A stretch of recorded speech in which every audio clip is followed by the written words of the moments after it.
So let's say you want to describe the feeling of anticipating a future that's better than the present.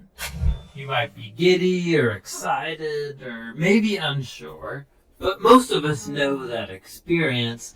We call it hope. It's a state of anticipation, and it's crucial for healthy human existence. And it's a really important concept in the Bible. In fact, there are many words for hope in the ancient languages of the Bible, and they're all fascinating. In the Old Testament, there are two main Hebrew words translated as hope. The first is yachal, which means simply to wait for. Like in the story of Noah and the ark, as the flood waters recede, Noah had to yachal for weeks.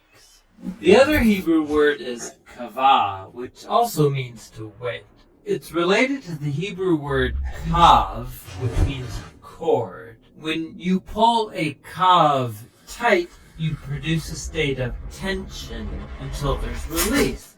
That's kavah. The feeling of tension and expectation while you wait for something to happen. The prophet Isaiah depicts God as a farmer who plants vines and kavahs for good grapes. Or the prophet Micah talks about farmers who both kavah and yachal for morning dew to give moisture to the land. So in biblical Hebrew, hope is about waiting or expectation. But waiting for what? In the period of Israel's prophets, as the nation was sinking into self-destruction, Isaiah said, "At this moment, the Lord's hiding his face from Israel, so I will kavah for him." The only hope Isaiah had in those dark days was the hope for God himself. You find the same notion of hope all over the book of Psalms, where these words appear over 40 times.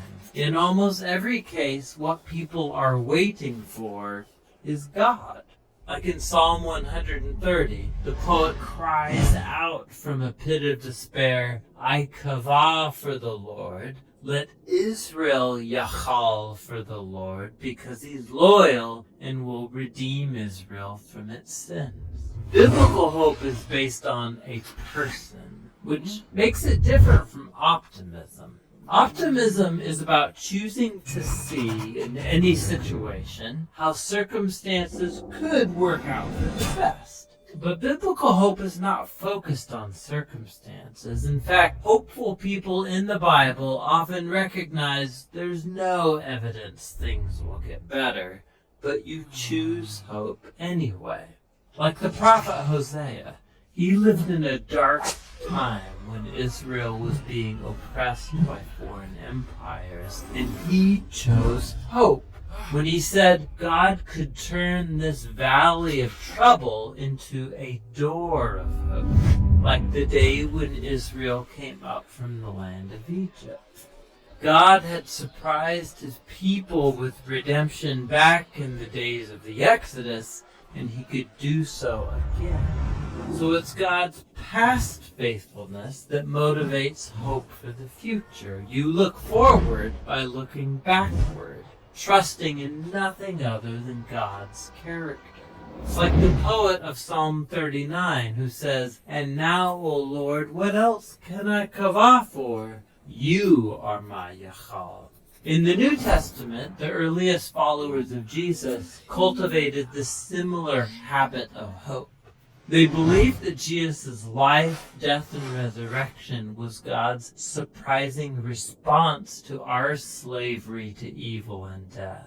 The empty tomb opened up a new door of hope, and they used the Greek word elpis to describe this anticipation. The Apostle Peter said that Jesus' resurrection opened up a living hope, that people can be reborn, to become new and different kinds of humans. More than once, the Apostle Paul says the good news about Jesus announces the elpis of glory. In both cases, this elpis is based on a person, the risen Jesus who has overcome death. And this hope wasn't just for humans. The apostles believed that what happened to Jesus in the resurrection was a foretaste of what God had planned for the whole universe. In Paul's words, it's a hope that creation itself will be liberated from slavery to corruption into freedom when God's children are glorified. So Christian hope is bold, waiting for humanity and the whole universe to be rescued from evil and death.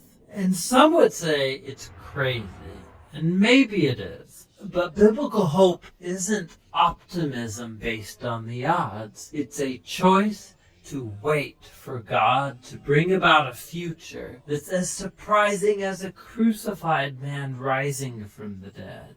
Christian hope looks back to the risen Jesus in order to look forward. And so we wait. That's what the biblical words for hope are all about.